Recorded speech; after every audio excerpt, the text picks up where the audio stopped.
अस्सलाम वालेकुम नाजरीन, न्यू टाइम्स पाकिस्तान से मैं हूं आपका होस्ट चौधरी मोहम्मद अवैस। नाजरीन, आज मैं मौजूद हूं सियालकोट की यूनियन काउंसिल प्रागपोर्ट के अंदर और मेरे हमरा इस वक्त मौजूद हैं वाइस चेयरमैन चौधरी इम्तियाज़ अहमद जट साहब। उनसे ये जानने की कोशिश करेंगे कि उनके 5 साल दौरे हुकूमत उनका कंप्लीट होने को है, उनकी मुद्दत, उनकी इक़्तिदार की जो मुद्दत है वो अपने इख्तिताम को पहुंच चुकी है। तो उन्होंने जो अपना ड्यूरिंग इलेक्शन कैंपेन जो उन्होंने एजेंडा पेश किया था पब्लिक के सामने, उनमें से कितने वादे उन्होंने पूरे कर दिए और कितने वादे उनके रह गए हैं, और अगर दोबारा वो इलेक्शन कॉन्टेस्ट करते हैं तो कौन सी पार्टी से वो इलेक्शन कॉन्टेस्ट करेंगे, और इलेक्शन जीतने के बाद अगर वो इलेक्शन जीत जाते हैं दोबारा तो सबसे पहले वो कौन सा काम सर अंजाम देंगे जो इस टर्न्योर में उनका रह गया। जी अस्सलाम वालेकुम सर। ਵਾਲੇਕੁਮ अस्सलाम जी। मैं न्यू टाइम्स पाकिस्तान ਦਾ ਸ਼ੁਕਰਗੁਜ਼ਾਰ ਹਾਂ ਕਿ ਮੇਰੀ ਯੂਨੀਅਨ ਕੌਂਸਲ ਦੇ ਵਿੱਚ ਆਏ ਨੇ ਔਰ ਅੱਜ ਇਹਨਾਂ ਮੈਨੂੰ ਮੌਕਾ ਫਰਾਹਮ ਕੀਤਾ ਹੈ कि मैं अपने ख्यालात का इजहार कर सका। सर, यूनियन काउंसिल की आवाम को, अपने वोटरान को, अपने सपोर्टरान को ये चीज़ बताएं कि ड्यूरिंग इलेक्शन कैंपेन जो आपने उनके सामने जो वादे किए थे उनमें से कितने वादे आपने पूरे कर लिए हैं और कितने आपके रह गए हैं। जी, तो हमने ड्यूरिंग इलेक्शन जो वादे किए थे वो यही किए थे कि जो यूनियन काउंसिल में फ़ंड आएगा वो ट्रांसपेरेंट तरीके से लगेगा, हर गांव में लगेगा, बिला तफरीक लगेगा। खा कोई भी पार्टी हो, कोई भी जगह हो, जहां ज़रूरत होगी फ़ंड की, जहां लोगों की बुनियादी ज़रूरियात होगी, उधर वो फ़ंड हम इस्तेमाल करेंगे। और अल्हम्दुलिल्लाह अल्लाह के फजल करम से हमने ऐसा ही किया है कि जहाँ जहाँ ज़रूरत थी वहाँ फ़ंड लगाया है और बिल्कुल शफाफ तरीके से लगाया। और बदकिस्मती से ये हुआ है कि हमें सिर्फ 1.5 साल का अरसा मिला है। उसके बाद ये हमारी हुकूमत चेंज हो गई थी, ये सिलेक्टेड हुकूमत आ गई और इसने आते हुए ही जो बल्दियाती अदारे थे वो तहलील कर दिए थे और लोगों को अपने बुनियादी हकूक़ से महरूम कर दिया था। इस लिहाज से हमें बहुत कम अरसा मिला है कि जो हम लोगों की खिदमत कर सके। सर, हल्के के अंदर इस वक्त चहमगोइयाँ आपकी यूनियन काउंसिल के अंदर ये भी देखने को मिल रही हैं कि शायद अगला इलेक्शन जो है वो इम्तियाज़ अहमद जट साहब जो पीटीआई का हिस्सा बन जाएंगे, इसमें कितनी सदाकत है? नहीं जी, ऐसी तो कोई गल नहीं, ना ऐसा होगा। मैं पीटीआई का सोच भी नहीं सकता। मैं नून लीग का सिपाही हूँ और अल्लाह के फजल करम से मैं हमेशा नून लीग की तरफ से ही रहूँगा। मुझे पीटीआई की तरफ से जो मर्ज़ी ऑफ़र आएँ, लेकिन मैं कभी भी नून लीग को नहीं छोड़ सकता। ये एक मुल्क की कामयाब तरीन जमात है, मुल्क की खुशहाली की ज़ामन है, लिहाजा मैं कैसे सोच सकता हूँ कि मैं पीटीआई की तरफ जाऊँ। पीटीआई का तो आपको पता है कि क्या हाल हो रहा है, ये इनका तो कोई विजन ही नहीं है, इन्होंने मुल्क की तबाही बर्बादी कर दी है, तो मैं इसका कैसे हिस्सा बन सकता हूँ।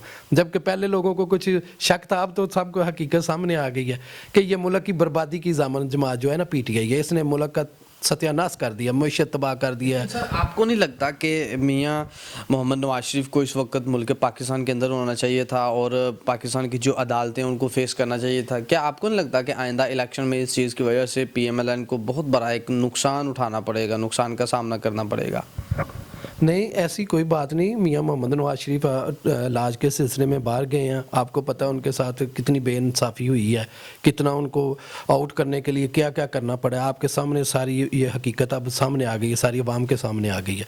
तो वो अल्लाह के फजल करम से नेक्स्ट इलेक्शन से पहले उनका ट्रीटमेंट कंप्लीट हो जाएगा और वो हमारे दरमियान होंगे अगले इलेक्शन में इंशाल्लाह। इस चीज़ की इन बड़ी माजरत के साथ मैं इंशाल्लाह कह रहा हूँ, क्योंकि इस वक्त जो चहमगोइयाँ हो रही हैं वो ये भी हो रही हैं कि शायद शहबाज शरीफ लाबी चल जाए अगले इलेक्शन में और नवाज शरीफ साहब गेम से ही बाहर हो जाएं। इस चीज़ में कितनी सदाकत है? नहीं जी, ये तो बस एक ये अफवाह है और ये रोज़ाना चलती है कि ऐसे ऐसे हो जाएगा, लेकिन इसमें हकीकत में कुछ भी नहीं, एक ज़रा बराबर भी इसमें सच्चाई नहीं है। वो दोनों भाई इकट्ठे हैं, पूरी फैमिली इकट्ठी है, पूरी मुस्लिम लीग नून मुत्तहिद है, इसमें कोई नहीं। ये बस एक इन्होंने ना एक बनाई हुई है बात कि इनको कोई बात और नज़र नहीं आती, तो वो ये कहते हैं कि मियाँ नवाज शरीफ शायद मुल्क से बाहर हैं ट्रीटमेंट के सिलसिले में, तो हम ये शगुफ़ा छोड़ दें तो लोगों को ना अपना ज़हनी इंतशार में डालें। वो एक हैं मुत्तहिद हैं और मुत्तहिद के इलेक्शन लड़ेंगे। मियाँ मोहम्मद नवाज शरीफ इस पार्टी के सरबराह हैं और अल्लाह के फजल करम से सारी पार्टी उनके मुत्तहिद है उन पे और उन्हीं को लीडर मानती है और वही कमांड करेंगे। सर, अगले इलेक्शन में आप अगर अल्लाह ताला की ज़ात आपको दोबारा इज़्ज़त दे देती है तो कौन सा ऐसा काम है जो आपका रह गया है जो आप अगले टेन्योर में उसको फर्स्ट प्रेफरेंस पे उसको करेंगे, और जो अवामी जो फंड्स होंगे उनको किस तरह आप लगाएंगे अपनी यूनियन काउंसिल के अंदर? क्या आपने सीखा है पिछले टेन्योर से और अगले टेन्योर में इम्प्रूवमेंट की क्या कोशिश करेंगे आप?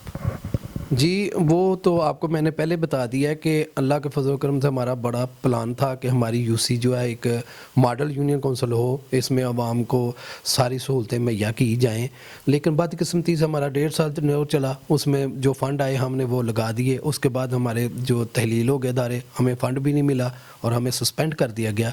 لیکن کچھ 2 مہینہ پہلے ہمیں سپریم کورٹ نے بحال کیا ہے، ان کے ہم شکر گزار ہیں، لیکن ہم بھی ہمیں فنڈ نہیں ملے۔ لیکن اگر نیکسٹ ٹائم ہمارا پلان یہ تھا کہ ہم نیکسٹ الیکشن کے بعد انشاءاللہ عزیز جو فنڈ ہمارے پاس آئے گا، ہم ایک موبائل ایپ لانچ کریں گے اپنی یو سی میں، جس میں ہر بندہ دیکھ سکے کہ اتنا فنڈ آیا ہے اور اتنا کہاں کہاں لگا ہے، تاکہ ٹرانسپیرنسی رہے اور ہر بندے کو پتہ ہو کہ یہ فنڈ کہاں لگ رہا ہے اور بلا تفریق لگ رہا ہے۔ جہاں کسی یو سی میں بنیادی انسانوں کی ضرورت ہے ادھر فنڈ لگے گا، بلا تفریق پارٹی سے ہٹ کر لگے گا کہ یہ فلاں پارٹی کا نہیں، اس میں ایسا نہیں ہوگا، صرف اور صرف انسانی فلاح و بہبود کو دیکھا جائے گا کہ یہ فنڈ ادھر لگنا چاہیے۔ اس ایپ جو آپ لانچ کرنے جا رہے ہیں، کہ اس کے ذریعہ سے پبلک تک یہ میسج آپ کنوے کر سکیں گے کہ کتنا فنڈ آیا اور بلا تفریق آپ اس کو لگانے کے لیے آپ کامیاب رہیں گے؟ بالکل جی، ہم اس ایپ میں پورا فنڈ جو گورنمنٹ کی طرف سے آئے گا ہم اس کو ایڈورٹائز کریں گے اور پورا منصوبہ جات اس میں دیں گے کہ یہ فلاں گاؤں میں اتنے پیسے لگ رہے ہیں، اتنے لگ رہے ہیں، اتنے لگ رہے ہیں، اور یہ سارے معاملات کو پورا آڈٹ جو ہے نا ہر بندہ کر سکے گا کہ واقعی جو فنڈ آیا وہ ادھر ادھر لگا۔ کسی وقت بھی کوئی بندہ اس کی جانچ پڑتال کر سکتا ہے اور دیکھ سکتا ہے کہ یہ فنڈ کر لگا۔ پہ آپ اپنے یو سی کے جو ینگسٹرز ہیں ان کو آپ کیا میسج دینا چاہتے ہیں؟ ینگسٹر کو یہی کہوں گا کہ وہ اپنی تعلیم پہ توجہ دیں جیسے دینی چاہیے، اور تعلیم پر توجہ دے کر اس ملک کا مستقبل ہے آپ، اور آپ نے اس ملک کو کامیاب کرنا ہے، لہذا اپنی جو پوری توجہ ہے وہ تعلیم پہ دیں اور تعلیم مکمل کر کے اس ملک کے کامیاب کریں اور اس کے ترقی میں اپنا ہاتھ بٹائیں۔ جی ناظرین، یہ تھے وائس چیئرمین یونین کونسل پراگپور جناب چودھری امتیاز احمد جٹ صاحب۔ انہوں نے ایک بڑی پیاری آج بات کی ہے کہ وہ اگر دوبارہ جیتے ہیں تو وہ اپنے یونین کونسل کے اندر ایک موبائل ایپ وہ لانچ کریں گے۔ اس موبائل ایپ کا جو مین جو بنیادی مقصد ہوگا وہ یہی ہوگا کہ جتنا بھی فنڈز آتے ہیں گورنمنٹ کی طرف سے، اصل میں ہوتا یوں ہے کہ گاؤں سائڈ پہ ولیج ایریا کے اندر درے بازی کی سیاست ہوتی ہے، تو اس طرح ایک دوسرے کے اوپر بلیم کرتے رہتے ہیں کہ فنڈز آئے تھے، فلاں بندہ کھا گیا، فلاں کھا گیا۔ تو اس ایپ کے لانچ ہونے کے بعد اس چیز کی جو اس طرح کی جو سوچ ہمارے ولیج ایریا کے اندر پائی جاتی ہے اس کا خاتمہ ہو جائے گا، بلکہ اس کے برعکس جہاں پہ جتنا بھی فنڈز آئے گا ہر عام بندہ اس ایپ کے ذریعے دیکھ سکے گا کہ کہاں پہ میرا فنڈ اس وقت لگ رہا ہے، اور یہ بہت اچھی ایک سوچ ہے۔